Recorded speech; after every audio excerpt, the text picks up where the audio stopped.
Assalamualaikum warahmatullahi wabarakatuh, Pak. Selamat pagi, salam bahagia untuk kita semua, Pak.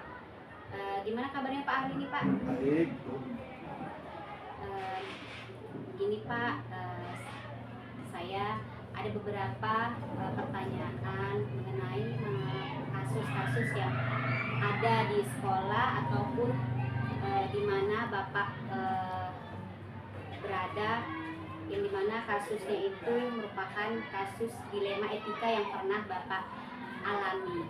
Nah, eh, selama ini bagaimana Bapak dalam mengidentifikasi kasus-kasus yang merupakan kasus dilema etika itu, Pak?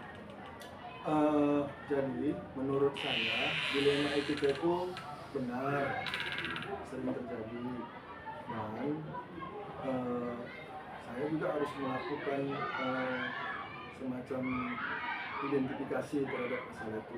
Artinya saya juga harus perhatikan permasalahan itu benar atau bagaimana. Saya rasa seperti itu. Ya, baik Pak. Nah, jadi kasus-kasus yang memang benar-benar, tapi Bapak dilema dalam mengambil keputusan seperti itu ya Pak ya? Iya, betul.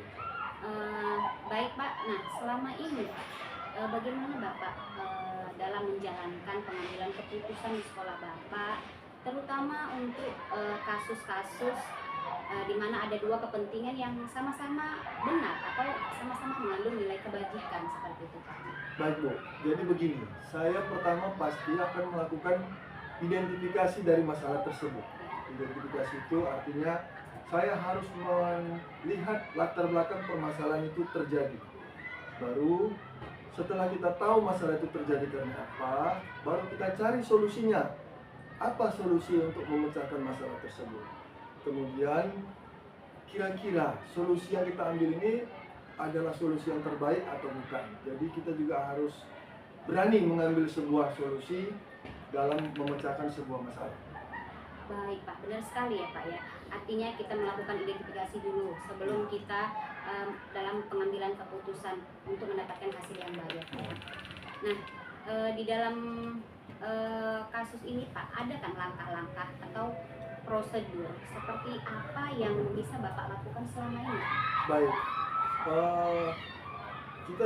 kita melakukan yang pertama Bu, intristik atau mengajak BP, Dewan Guru atau kesiswaan untuk berdiskusi untuk menyelesaikan masalah tersebut. Karena begini Bu, saya juga harus sadar kalau saya sendiri mungkin solusi yang saya tampilkan itu mungkin sedikit, tapi kalau kita bersama, kita banyak orang, mungkin kita bisa banyak solusi-solusi yang bisa kita selesaikan, kita tampilkan solusinya untuk menyelesaikan masalah tersebut, dan mungkin solusi tersebut adalah solusi-solusi yang terbaik. Ya, baik. Benar sekali Pak. Artinya keputusan bersama itu jauh lebih baik ya Pak. Ya, ya Bu, betul.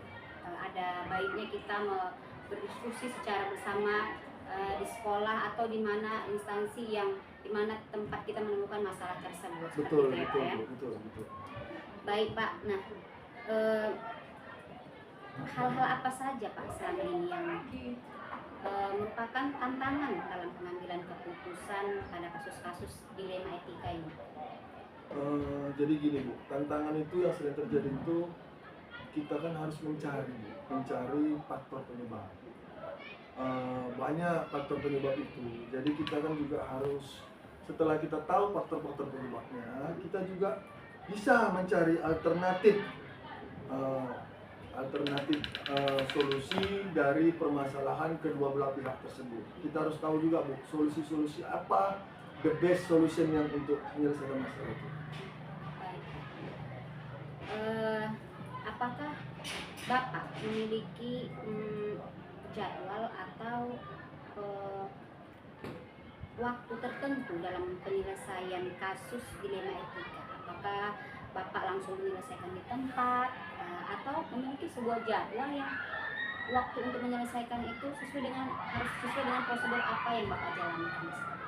Oke, jadi gini Bu, untuk permasalahan di sekolah kita nggak perlu jadwal Bu. Kalau ada masalah kalau bisa secepat mungkin atau kita eksekusi di hari yang sama supaya masalah itu tidak berlarut-larut dan penyelesaiannya bisa cepat kita dapat.